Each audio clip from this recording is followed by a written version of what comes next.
आज पोषण के प्रकार के बारे में, पोषण के प्रकार को समझने का प्रयास करते हैं बिल्कुल सरल तरीके से। समझिए, पोषण दो प्रकार के होते हैं। एक होता है स्वपोषी पोषण और दूसरा होता है परपोषी पोषण या विषमपोषी पोषण। स्वपोषी पोषण को इंग्लिश में ऑटोट्रॉपिक न्यूट्रिशन कहते हैं और विषमपोषी को इंग्लिश में हेटेरोट्रॉपिक न्यूट्रिशन कहते हैं।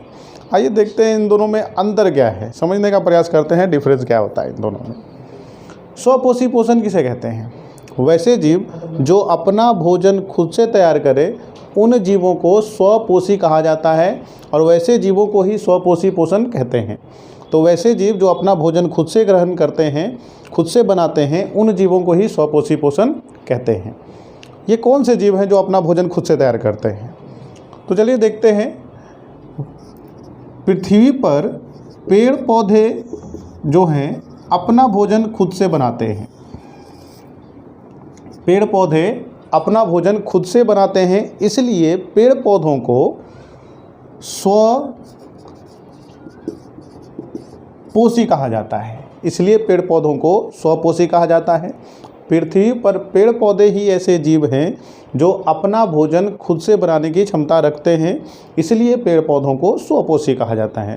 पेड़ पौधों के अंदर स्वपोषी पोषण की क्रिया होती है। अब सवाल ये उठता है कि क्या मनुष्य अपना भोजन खुद से नहीं बनाते? यहाँ पे समझने का प्रयास करते हैं। मनुष्य के द्वारा आखिर किचन में किया क्या जाता है? तो मनुष्य भी अपना भोजन खुद से बनाते हैं, लेकिन यहाँ पे एक दिक्कत है। अपना भोजन तो बनाते हैं खुद के लिए, लेकिन क्या वो खुद से वो भोजन तैयार कर रहे हैं? चावल खाते हैं, दाल खाते हैं, सब्जियाँ खाते हैं, ये क्या हमारे द्वारा बनाया जाता है? तो इसका जवाब है बिल्कुल भी नहीं। इसको बनाने में सहायक कौन होते हैं? वो होते हैं पेड़ पौधे। पेड़ पौधों के द्वारा बनाए गए भोजन को हम लोग लाकर किचन में मिक्स करके उसको स्वादिष्ट बनाने का काम करते हैं। इसलिए हम लोग तो अपना भोजन खुद से नहीं बनाते, बल्कि भोजन को सिर्फ और सिर्फ स्वादिष्ट बनाने का प्रयास करते हैं। इतना ही काम करते हैं बस। लेकिन भोजन जो असली रूप में बनाया जाता है वो बनाया जाता है पेड़ पौधों के द्वारा। तो पेड़ पौधे ही ऐसे जीव हैं जो स्वपोषण की क्रिया करते हैं और अपना भोजन खुद से बनाते हैं, और हम लोगों के द्वारा भोजन पेड़ पौधों से बनाए गए भोजन को क्या किया जाता है? ग्रहण किया जाता है। इसलिए अपना भोजन हम लोग खुद से नहीं बनाते। अब समझते हैं परपोषी या विषमपोषी पोषण के बारे में। इसके शब्द से ही पता चल रहा है कि पर का मतलब होता है दूसरा, पराया, और पोषी का मतलब होता है पोषण करना। तो जो दूसरे से अपना पोषण कर रहे हैं उन्हीं को हम लोग कहेंगे परपोषी। तो यहाँ पे समझते हैं, वैसे जीव जो अपना भोजन खुद ना बनाकर भोजन के लिए किसी दूसरे पर आश्रित रहें, उन जीवों को ही कहा जाता है परपोषी। उन जीवों को ही कहते हैं परपोषी। अब इसमें आने वाले कौन होंगे? तो पेड़ पौधों को अगर सब छोड़ दिया जाए तो जितने भी जंतु हैं वो सभी जंतु परपोषी पोषण की क्रिया करेंगे। जैसे में देख लेते हैं एग्जाम्पल, मनुष्य, जानवर, पक्षी, मछलियाँ इत्यादि, ये सभी जो हैं वो भोजन खुद से नहीं बनाते, बल्कि दूसरों से भोजन को क्या करते हैं? ग्रहण करते हैं। इसलिए इन जीवों को ही परपोषी पोषण करने वाले जीव कहते हैं, और ये जीव जो हैं वो जीव परपोषी कहलाते हैं। ये जीव परपोषी कहलाते हैं। तो यहाँ पे फिर से देख लेते हैं एक बार। पोषण दो प्रकार के होते हैं, एक स्वपोषी पोषण और दूसरा है परपोषी पोषण। स्वपोषी पोषण में स्व का अर्थ होता है खुद से और पोषी का मतलब होता है पोषण। तो जो खुद से अपना पोषण कर रहे हैं वैसे जीवों को स्वपोषी पोषण कहते हैं, और जो दूसरों के द्वारा अपना भोजन को ग्रहण कर रहे हैं वैसे जीवों को परपोषी पोषण कहते हैं। स्वपोषी पोषण करने वाले जीव कौन हैं? तो पेड़ पौधे ही स्वपोषण की क्रिया करते हैं, इसलिए पेड़ पौधों को स्वपोषी कहा जाता है। आगे देखेंगे कि पेड़ पौधों के द्वारा किस तरह से स्वपोषण की क्रिया किया जाता है, उसको समझने का प्रयास करेंगे। फिलहाल अभी देख लेते हैं परपोषी में। तो परपोषण की क्रिया अगर पेड़ पौधों को छोड़ दिया जाए तो बाकी जितने भी जीव हैं वो सभी जीव अपना भोजन खुद से नहीं बनाते, बल्कि भोजन के लिए पेड़ पौधों पर प्रत्यक्ष रूप से या अप्रत्यक्ष रूप से आश्रित रहते हैं। इसलिए इन जीवों को परपोषी कहा जाता है। तो परपोषण करने वाले जीवों को क्या कहते हैं? परपोषी, और स्वपोषण करने वाले जीवों को स्वपोषी कहते हैं। आइए समझते हैं अब पौधों में पोषण के बारे में। पौधों में पोषण, यहाँ पे हम लोगों ने देखा कि पौधे जो है वो स्वपोषी होते हैं, ये अपना भोजन खुद से तैयार करते हैं। आखिर इनमें क्या होता है कि ये भोजन अपना खुद से तैयार कर लेते हैं? तो प्रकृति ने इन्हें हाथ पैर तो नहीं दिए, मुंह तो नहीं दिए, लेकिन बहुत सारे गुण दिए हैं जिसके कारण ये बिल्कुल अलग ही हैं जीव। तो ये किस तरह से अपना भोजन खुद से बना लेते हैं उसी को हम लोग समझते हैं। तो पौधों में भोजन को बनाने के लिए 4 प्रकार के कारकों की आवश्यकता होती है। उन्हीं 4 प्रकार के कारकों को मिलाकर ये अपना भोजन खुद से तैयार कर लेते हैं। तो इन 4 कारकों के बारे में देखते हैं। तो पौधों में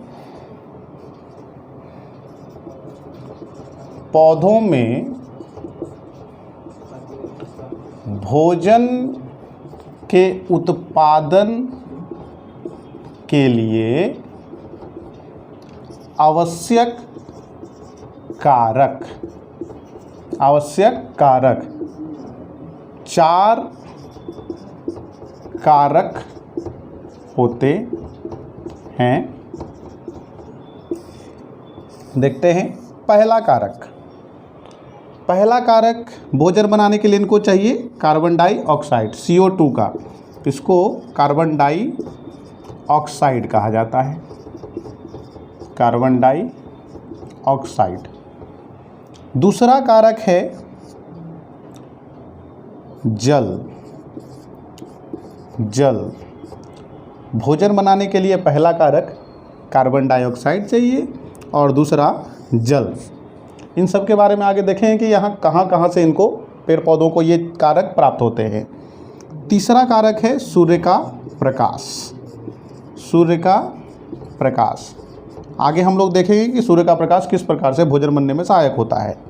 इसको इंग्लिश में कहते हैं सनलाइट। चौथा कारक है क्लोरोफिल। हिंदी में इसे पर्णहरित कहा जाता है, पर्णहरित। इसको भी देखेंगे किस प्रकार से ये भोजन बनाने में सहायक होते हैं। तो पेड़ पौधों के अंदर पोषण के लिए 4 प्रकार के कारकों की आवश्यकता होती है और ये 4 प्रकार के कारक कौन कौन से हैं? कार्बन डाइऑक्साइड पहला कारक, दूसरा कारक जल है, तीसरा कारक सूर्य का प्रकाश और चौथा कारक क्लोरोफिल या इसे कहते हैं पर्णहरित। तो चलिए आगे इन सब के बारे में जानने से पहले पेड़ पौधों के बारे में समझ लेते हैं कि पेड़ पौधों के कौन कौन से भाग पाए जाते हैं। तब आसानी से हम इसको समझ पाएंगे कि किस प्रकार से पेड़ पौधे इनका उपयोग करके भोजन का निर्माण कर देते हैं। तो चलिए देखते हैं।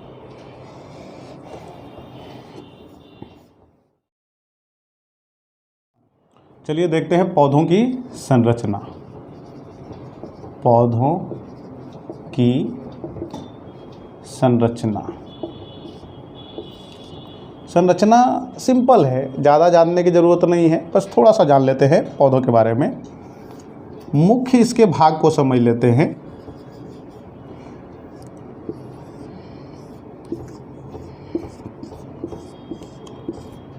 एक एक करके सबके बारे में परिचय लेंगे। फिलहाल ये ऊपर का जो भाग है इसको पत्ती कहते हैं। पत्ती इंग्लिश में इसे लीफ कहा जाता है। तो ये एक भाग है पौधे का। दूसरा भाग होता है तना, इसको स्टेम कहते हैं। और तीसरा भाग जो होता है वो है जड़। तो मुख्य भाग जो है पौधों के वो पत्ती, तना और जड़ होते हैं। इसके अलावा एक और भाग होता है जो काफ़ी प्रमुख है। इसके बिना शायद ही हम पेड़ पौधों की कल्पना कर सकते हैं। ये बहुत ही ज़रूरी भाग होता है पेड़ पौधों में, लेकिन ये हमेशा मौजूद नहीं होता। इस भाग का नाम है पुष्प, फ्लावर।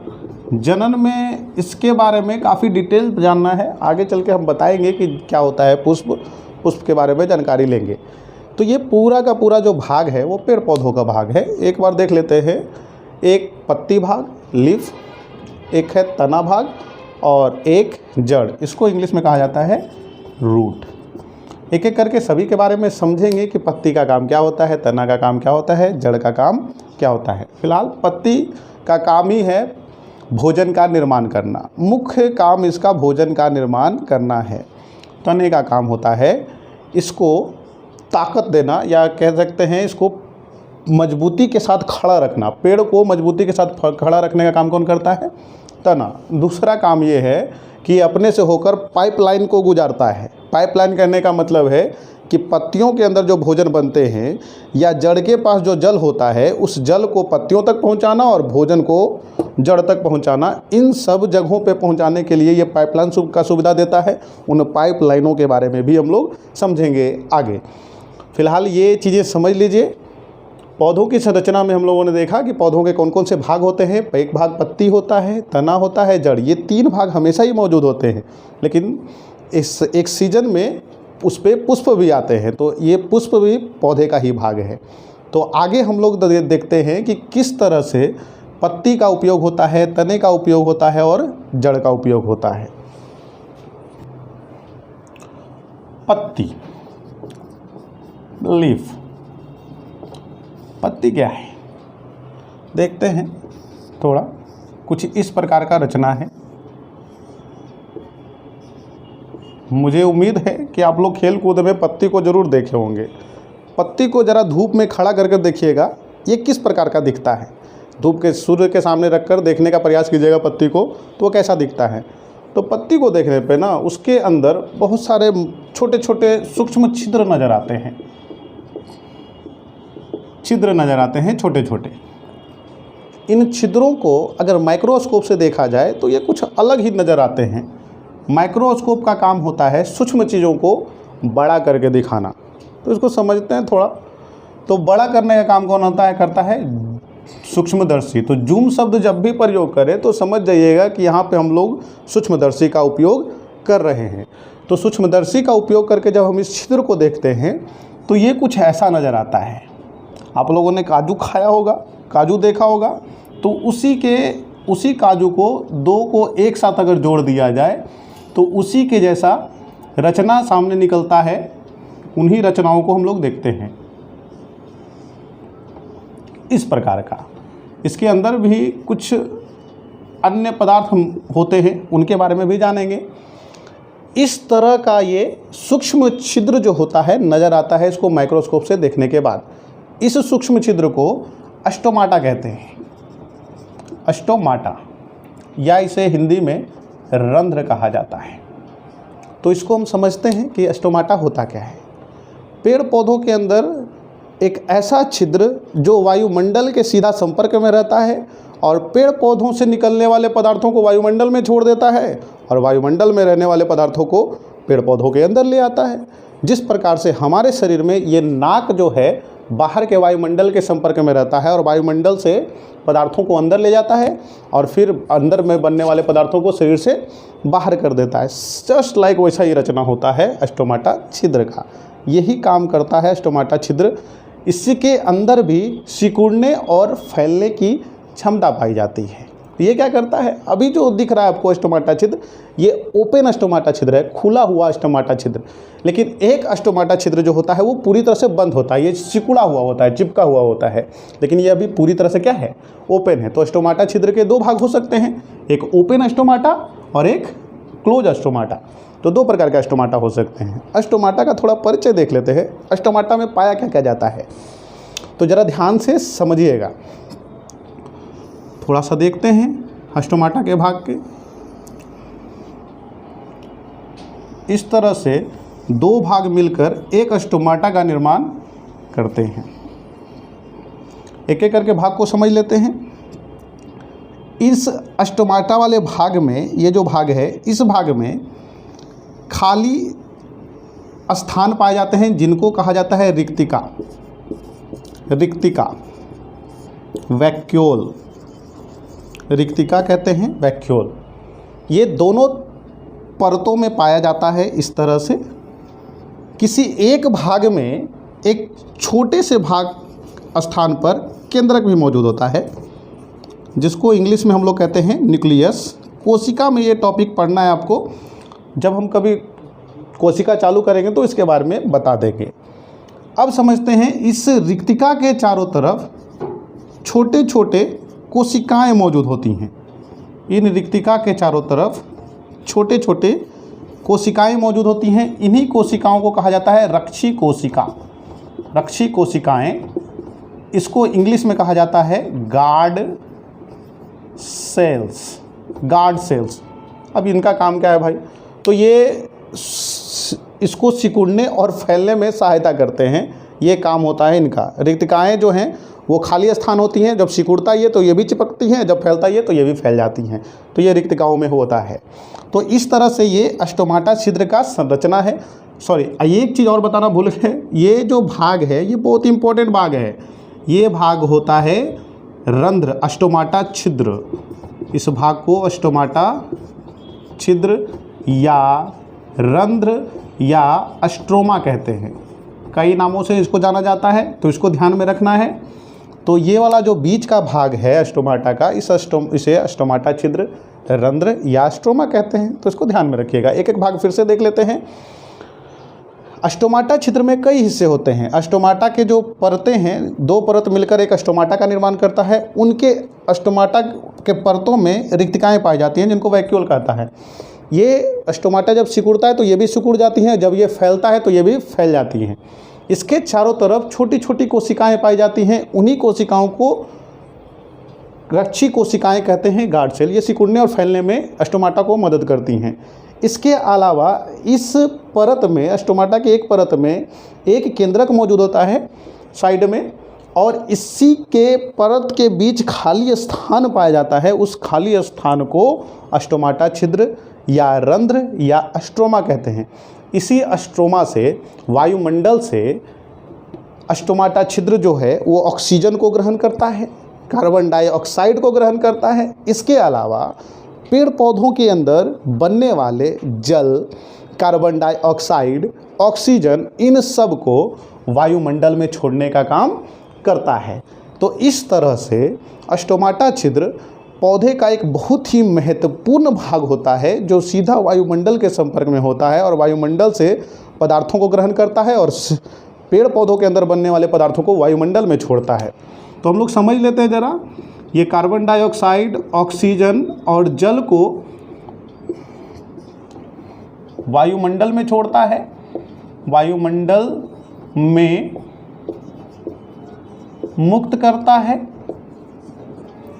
और कार्बन डाइऑक्साइड और ऑक्सीजन को वायुमंडल से ग्रहण करता है। वायुमंडल से ग्रहण करता है।